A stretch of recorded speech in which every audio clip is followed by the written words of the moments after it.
The car Guru show के पहले episode में आपका स्वागत है, जहां पर हम बातें करेंगे इस कार के रिव्यू के बारे में और बातें होंगी आपसे related tips, tricks, news, petrol, diesel, CNG pricing और आपके सवालों के जवाब भी इसमें शामिल होंगे। तो अंत तक देखिएगा। मैं हूं आपका होस्ट अमित और आप देख रहे हैं the car Guru show.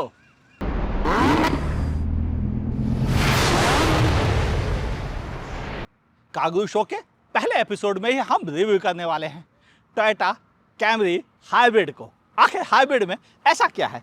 Front में आपको कैमरा मिलता है देखने के मामले में, यही एडास के लिए रडार मौजूद है, बड़ी सी ग्रिल काफ़ी स्टाइलिश क्लासी नज़र आती है। फ्रंट में ही पार्किंग सेंसर्स और टोयोटा का बड़ा सा लोगो मिलता है। दिए हुए किट की वजह से यह गाड़ी काफ़ी क्लासी स्लीक नज़र आती है और अपने काउंटर पार्ट जो कि कई जर्मन मैन्युफैक्चर हैं उनसे ज़्यादा गुड लुकिंग भी लगती है देखने में।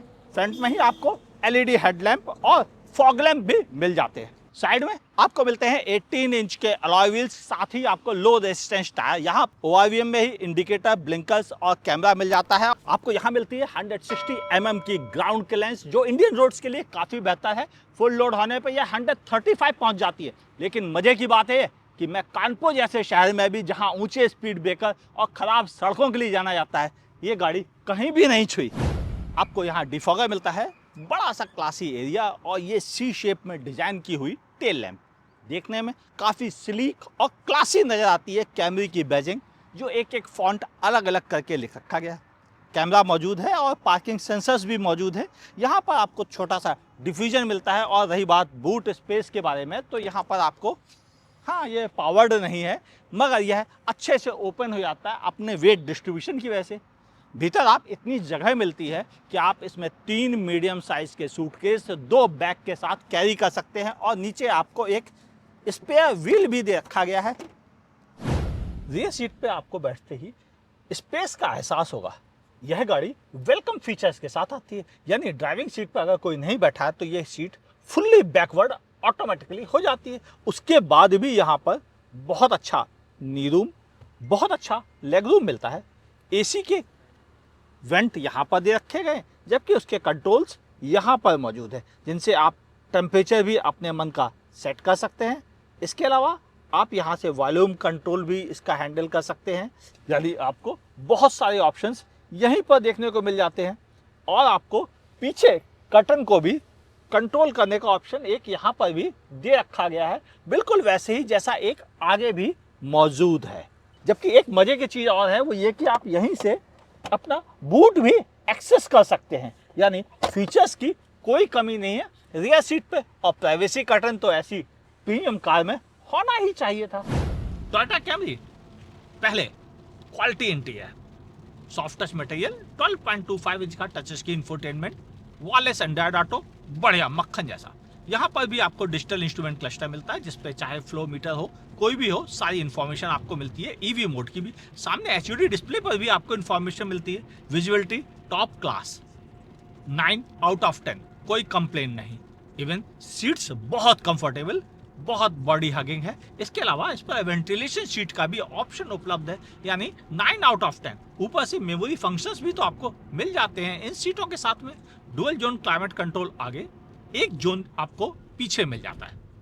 सेफ्टी की बात आए तो इसमें आपको 5 स्टार क्रैश रेटिंग, आपको ABS, EBD, electronic stability program, tyre pressure monitor system, around view camera, under the bonnet camera, ये सारे फीचर्स भी आपको इसके साथ मिल जाते हैं। यानी सेफ्टी में कोई डाउट करने की जरूरत नहीं। इंजन 2.5 लीटर का इंजन साइज में बड़ा है, मगर पावर फिगर्स उतनी अधिक भले ना दे, लेकिन यह हाइब्रिड सेटअप के साथ होने की वजह से आपको रीजनेबल पावर भी प्रोवाइड करता है। यह गाड़ी की टॉप स्पीड है 197 किलोमीटर पर आवर। मैं इसे चला भी चुका हूं, हालांकि वह रिस्ट्रिक्टेड सेफ ट्रैक पे है। ओवरऑल आप इसे बहुत अच्छे से ड्राइव कर सकते हैं। इसमें आपको इकोनॉमी, नॉर्मल, स्पोर्ट मोड मिलता है। साथ ही आपको एक EV मोड भी दिया गया है जिस पर आप इसे चला सकते हैं। हालांकि बाय डिफॉल्ट EV मोड पर इस समय भी गाड़ी चल रही है, यानी अच्छी फ्यूल एफिशिएंसी प्रोवाइड कर सकती है। सिटी में यह आपको 13 से लेकर 16 की फ्यूल इफिशिएंसी प्रोवाइड करेगी और हाईवे पे यह अगर आप 75 किलोमीटर पर आवर पर क्रूज कंट्रोल के साथ चलते हैं, जो कि एडेप्टिव क्रूज कंट्रोल इसमें आता है एडास लेवल 2 के वजह से, तो आपको यह गाड़ी 20 किलोमीटर पर लीटर का फ्यूल इफिशिएंसी प्रोवाइड करती है। 100 की स्पीड पर यह 18 किलोमीटर पर लीटर बन जाता है। और रही बात बैटरी मोड की, तो आप ईवी मोड पर इस गाड़ी को लगभग 400 मीटर से लेकर 800 मीटर तक चला सकते हैं। डिपेंड करता है बैटरी कितनी चार्ज है, कार पर कितना लोड है, इस पर भी निर्भर करता है। जो भी हाइब्रिड इलेक्ट्रिक व्हीकल होते हैं, जिन्हें हम सेल्फ चार्जिंग हाइब्रिड कहकर बुलाते हैं, यह बहुत छोटी साइज की बैटरी पैक के साथ आते हैं, लगभग 1 किलोवाट से थोड़ा कम या मामूली सा ज्यादा। और यह बैटरी बहुत फ्रीक्वेंटली चार्ज और डिस्चार्ज होती रहती है, ताकि यह आपको ज़्यादा से ज़्यादा एवरेज दे। जो मैंने नोटिस किया है उस हिसाब से यह लगभग 1.5 किलोमीटर चलने के बाद वापस ईवी मोड पे आ जाती है, लगभग, ये बात पे गौर कीजिएगा। और फिर आपको 400 से लेकर 700 मीटर की रेंज देती है और फिर 1.5 से 2 किलोमीटर बाद दोबारा ईवी मोड पर आती रहती है। इस तरह यह आपको लगभग 15 से 20% टाइम यह ईवी मोड पर ही गाड़ी चलती है, अगर आप स्मूथ ड्राइव करते हैं। और अगर आप अग्रेसिव ड्राइव करते हैं तो ईवी और इंजन दोनों एक साथ काम करते हैं, नतीजा आपको एवरेज का मजा नहीं मिलता है।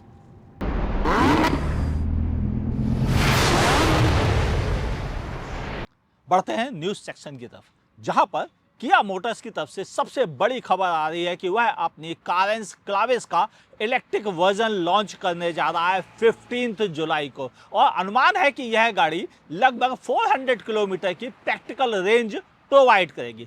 अगली खबर Hyundai की तरफ से। Hyundai ने अपनी आयोनिक 6N का एक डेब्यू किया है goodwill festival of speed Seoul में, जहां पर उसने अपनी इस गाड़ी को इंटरनेशनल मीडिया को शोकेस किया है। और अगली खबर आ रही है BMW की तरफ से। BMW ने भारतीय बाजार के लिए अपने 2 सीरीज की बुकिंग स्टार्ट कर दी है। इसके अलावा Hardeep Singh Brar as a CEO BMW join कर चुके हैं। वो जगह ले रहे हैं विक्रम पाहवा की, कि जो अब जिम्मेदारी संभाल रहे हैं Australia New Zealand sales and marketing head की। चौथी बड़ी खबर आ रही है टाटा मोटर्स की तरफ से, जो अपनी नेक्सॉन LR45 और कर्व LR45 के साथ लाइफ टाइम वारंटी प्रोवाइड करेगी अब अपने नए कस्टमर्स को। और सबसे बड़ी खबर इस न्यूज़ की यह है कि टेस्ला भारतीय बाजार में अपना पहला शोरूम 15 जुलाई को मुंबई खोलने जा रही है, बांद्रा कुर्ला कॉम्प्लेक्स में। आप इसमें से किस न्यूज़ से ज़्यादा अपने आप को रिलेट करते हैं, लिखिएगा नीचे कमेंट सेक्शन में। और बढ़ते हैं अगले सेक्शन की तरफ।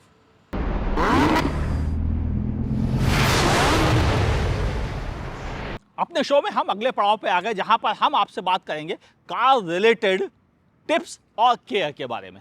हाँ, यहाँ अब बरसात का मौसम आ गया। बरसात के मौसम की सबसे बड़ी समस्या ये है, हमारे व्हीकल जो कि लाखों रुपए के आते हैं उनमें जंग लगना। रीजन क्या है?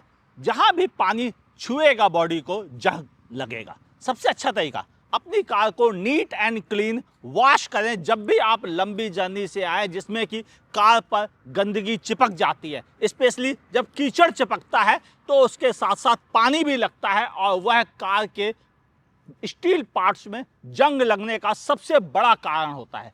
तो फिर क्लीन कैसे करें? सबसे पहले अगर आपके यहाँ कोई वॉशर जेट सिस्टम है तो आप उससे इस गाड़ी के फ्रंट ग्रिल को क्लीन करें, कार के अंडर बॉडी हिस्से को क्लीन करें, फेंडर के नीचे वाले हिस्से को क्लीन करें और पीछे भी आप इसी तरह पूरी गाड़ी को अंडर बॉडी और अपर बॉडी दोनों अच्छे से क्लीन करें। नतीजा, जब मिट्टी चिपकेगी नहीं तो उसके साथ साथ पानी भी चिपका नहीं रहेगा और वो जंग लगने का बड़ा कारण नहीं बनेगा। बेहतर है कार को अच्छे से क्लीन कीजिए और इसको ड्राई करके पोंछ के खड़ी कीजिए। बारिश तो होती रहेगी, लेकिन अगर साफ रहेगी तो जंग से सेफ रहेगी।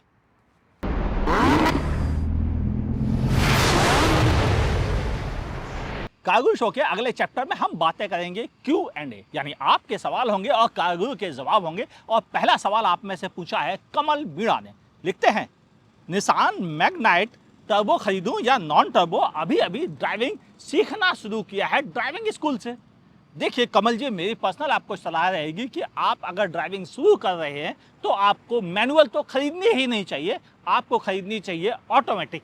आगे भविष्य इलेक्ट्रिक कारों का है क्योंकि मैनुअल होती ही नहीं है। तो अभी से अगर आपको एक ऑटोमेटिक सिस्टम चलाने की आदत पड़ जाएगी जो ज़्यादा आरामदायक भी है दिल्ली एनसीआर में और ज़्यादा बेहतर भी है, और निसान मैग्नाइट टर्बो इंजन और सीवीटी के साथ ही रिकमेंडेड है, इनके अलावा कोई और ऑप्शन नॉट रिकमेंडेड। अगला सवाल भेजा है हर्षित ओहरी ने, लिख रहे हैं मेरा बजट 6.5 लाख रुपीज़ का है, 600 किलोमीटर की मंथली रनिंग है, 50% सिटी 50% हाईवे, रोड्स अच्छी हैं, नीड एक reliable good mileage, sitting comfort, low maintenance cost, specially reliable and convenient car for visiting hill station. देखिए आपका जो बजट है 6.5 लाख रुपीज़ का, इसमें ऑप्शन ही कहाँ है कि हम आपको कुछ सजेस्ट करें। रीज़न ये है कि चूंकि इस बजट में अब ज़्यादा कारें आती ही नहीं है, महंगाई अधिक होने की वजह से। मेरी सलाह है आप अपने लिए आल्टो सेलेक्ट करें या बजट इंक्रीज करके सेलेरियो और टियागो में से कोई एक प्रेफर कर लें। बढ़ते हैं अगले सवाल की तरफ जो पूछा है राजेश्वर जी ने, लिख रहे हैं मैंने आपका रिव्यू देखकर स्विफ्ट लिया लेकिन उसका एवरेज 20 के आसपास ही है, कृपया एक और वीडियो स्विफ्ट पर बनाएं। देखिए 20 का एवरेज अगर आपको कम लग रहा है तो या तो मैं आपको ज़्यादा उम्मीदों वाला कहेंगे या कुछ और, आप समझदार बने। 20 का एवरेज बहुत अच्छा एवरेज है। अगर आपको ये भी कम लगता है तो आपने दूसरी गाड़ियों को एक्सपीरियंस ही नहीं किया है। वो तो 12, 13 और 14 का एवरेज देती हैं, उसके मुकाबले 20 का एवरेज बहुत अच्छा एवरेज है। एंजॉय कीजिए, इससे ज़्यादा एक्सपेक्ट करना सिटी में बिल्कुल गलत है।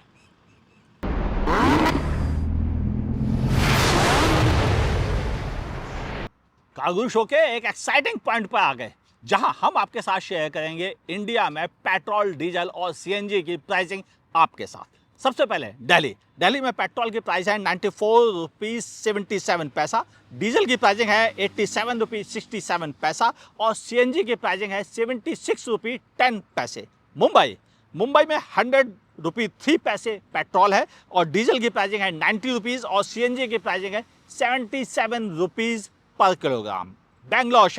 बेंगलोर में पेट्रोल की प्राइसिंग है 102 रुपीज़ 92 पैसा, डीजल की प्राइसिंग है 90 रुपीज़ और सीएनजी की प्राइसिंग है 89 रुपीज़, यानी यहाँ प्राइसिंग काफ़ी अधिक है। चेन्नई 100 रुपीज़ 80 पैसा पेट्रोल, डीजल की कीमत है 92 रुपीज़ 39 पैसे और सीएनजी की प्राइसिंग है 91 रुपीज़ 50 पैसा।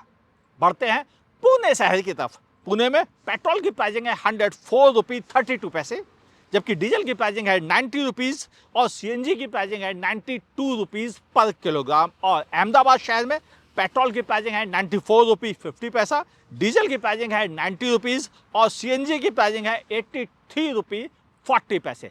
बढ़े अब अपने अगले सेक्शन की तरफ।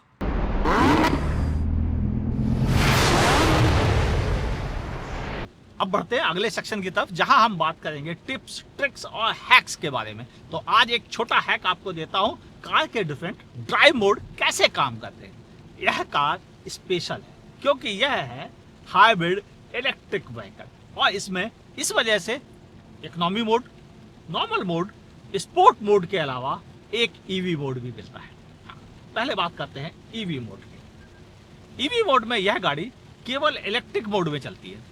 नतीजा, यह गाड़ी आपको ज़्यादा से ज़्यादा बैटरी पे चलने की वजह से एक बेहतर रेंज प्रोवाइड करती है। मगर चूंकि यह हाइब्रिड वर्जन है और छोटी बैटरी के साथ आता है तो यह लगभग कुछ 100 मीटर आपको इलेक्ट्रिक पर रेंज देती है और फिर उसके बाद वापस इंजन मोड पे पहुंच जाती है। अगला मोड है इकोनॉमी मोड। इकोनॉमी मोड हम इंडियंस का फेवरेट मोड माना जाता है। इस मोड में इंजन अपनी बेस्ट फ्यूल एफिशिएंट परफॉर्मेंस देता है। फ्यूल पंप कम से कम फ्यूल डिस्पेंस करता है इंजन में। इंजन अपने आरपीएम को मिनिमम रखने की कोशिश करता है ताकि आपको इंजन की थोड़ी सी पावर से ही गुजारा हो जाए और ज़्यादा से ज़्यादा आपको एवरेज मिल जाए। यह कंडीशन उन लोगों के लिए बहुत बेहतर रहती है जो प्यार से स्मूथली ड्राइव करना पसंद करते हैं। अगला mode normal mode. Normal mode में यह इंजन बिल्कुल अपनी नॉर्मल परफॉर्मेंस के साथ चलता है जिस पर इसे डिजाइन भी किया गया है, यानी यह आपको एक अच्छी पावर और इफिशिएंसी के बीच में ट्यून होता है। आप सिटी के नॉर्मल काम इससे कर सकते हैं, ओवरटेकिंग वगैरह भी कर सकते हैं और एक अच्छा एंजॉयबल ड्राइव भी मजा ले सकते हैं। मगर इस मोड में आपको इकोनॉमी मोड से लगभग 2 किलोमीटर का एवरेज कम मिलता है। एक ऐसा मोड जिसे यंग जनरेशन बहुत पसंद करती है और उसका नाम है sport mode. Sport mode normally तो यह उस पर्पज के लिए डिजाइन किया गया है जब आप एक खास ट्रिकी कंडीशन में पहुंच जाएं, जैसे कि आपकी कार में फुल लोड है, यानी 5 लोग बैठे हुए हैं, बूट भी फुल है, इसके अलावा थोड़ी चढ़ाई भी है, ऊपर से आपको किसी को ओवरटेक भी करना है, यानी करेला और नीम चढ़ा, यानी जब ज्यादा से ज्यादा पावर की जरूरत हो तब यह स्पोर्ट मोड काम आपका चुटकियों में कर देता है। इस मोड में यह गाड़ी का इंजन सबसे ज्यादा टॉर्क वाली आरपीएम पर ट्यून हो जाता है। इंजन पर फ्यूल पंप ज्यादा से ज्यादा पेट्रोल भेजता है ताकि उसे पावर की कमी कतई ना होने पाए। इस वजह से इस गाड़ी का उस समय एवरेज काफी घट जाता है। नॉर्मली यह इकोनॉमी मोड के मुकाबले 4 से 5 किलोमीटर पर लीटर कम एवरेज देता है, मगर उस समय बहुत अच्छी पावर आपको प्रोवाइड करता है जो ओवरटेकिंग वगैरह करने में बड़ा मजा आता है। उम्मीद है अब आपको यह समझ में आ गया होगा कि EV mode, economy mode, normal mode और स्पोर्ट मोड किस तरह से काम करते हैं। हाँ, जब ज्यादा फ्यूल पंप फ्यूल देगा तो एवरेज भी कम मिलेगा। उम्मीद है अब आप आगे से किस मोड में ज्यादा ड्राइव करना पसंद करोगे, लिखना नीचे कमेंट सेक्शन में। बढ़ते हैं अपने अगले सेक्शन की तरफ।